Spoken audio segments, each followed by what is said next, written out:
শুভ সকাল বন্ধুরা, তোমরা সবাই কেমন আছো? আশা করছি সবাই খুব ভালো আছো। আর আমি তো কি বলবো, মহাদেবের আশীর্বাদে অনেক ভালো আছি। দেখো, নতুন একটা বাড়িতে এসেছি, নতুন পরিবেশ, কত সুন্দর। বাড়ির পেছন সাইডটা কত গাছপালা আর একটা জবা ফুল গাছও আছে।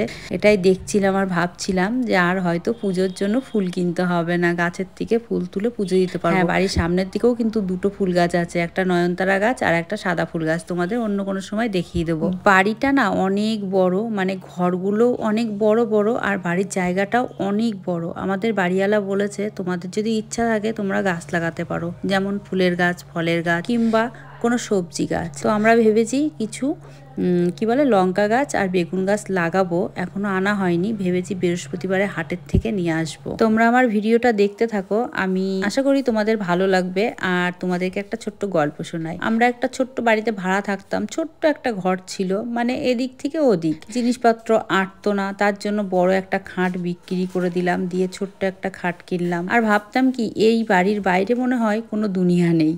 ভাবতাম আমাদেরকে হয়তো কেউ ঘর ভাড়া দেবে না, কারণ ওই যে বাপ্পার সঙ্গে আমার দ্বিতীয়বার বিয়ে, সেটা শুনলে হয়তো অনেকেই পছন্দ না করতে পারে। এটা ভেবেই না আমি কোথাও ঘর দেখতে যেতাম না। যে বাড়িটায় ভাড়া ছিলাম ওই বাড়ির থেকে বেরিয়ে এসে দেখছি অনেক ভালো ভালো ঘর পাওয়া যায়। আর যেখানে আমি থাকতাম তার থেকেও কিন্তু অনেক কম দামে, ভালো জায়গায়, ভালো পরিবেশে অনেক সুন্দর ঘর পাওয়া যায়। আমরা যা জলের কষ্ট করেছি ওখানে, কিনা জল দিয়ে রান্না খাওয়া সব কিছু তো করতামই, তাছাড়াও কিন্তু স্নান করার জন্য জল পেতাম না।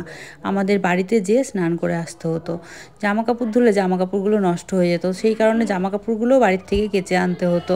তো অনেকটা কষ্ট করে আমরা থাকতাম আর ভাবতাম মনে হয় এটাই পুরো দুনিয়াটা। তো এখন ওই বাড়ির থেকে বেরিয়ে আসার পরে না অনেক কিছু দেখে ভাবি যে এত কষ্ট করেছি আমরা, দেখো এত কম দামে এত ভালো একটা বাড়ি পেয়েছি। অনেক বকবক করে ফেললাম তোমাদের সামনে।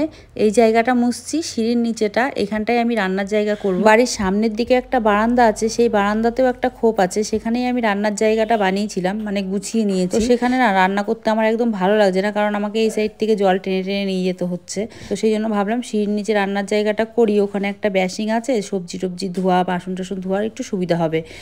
এঁঠো বাসন না, দেখা গেল কড়াইটা একটু ধুলাম, কি একটু হাত ধুলাম, একটু থালা ধুলাম, এই জন্যই ভাবলাম সিঁড়ির নিচেটাই রান্নার জায়গা করব। তো দেখো কেচে ধুয়ে সব কিছু মেলে দিয়ে স্নান করে চলে আসলাম, পুজোর জোগাড় করব এখন। ঘর তো পুরো গুছানো হয়ে গেছে, এখনো ঠাকুর ঘরটাই গুছানো হয়নি, ওই যে বেঁধেছিল স্নান করা হয়নি তার জন্য। ঠাকুর ঘরটা গুছিয়ে সাজিয়ে নিয়ে পুজো দেবো। আর গাছ থেকে ফুল তুলে কিন্তু আজকে পুজো দিচ্ছি, খুব ভালো লাগে জানো তো গাছ থেকে ফুল তুলে পুজো দিলে। আমি না আগে ওই বাড়ি থেকে নিয়ে আসতাম পুজোর জন্য ফুল। তো তারপরে যে বাড়িটা ভাড়া নিলাম সেই বাড়িটায় তো অনেক সকাল সকাল উঠে পুজো টুজো দিয়ে তারপর বাড়িতে যেতাম, সেই জন্য বাজার থেকে ফুল কিনে এনেই আমি পুজো দিয়ে বাড়ি যেতাম।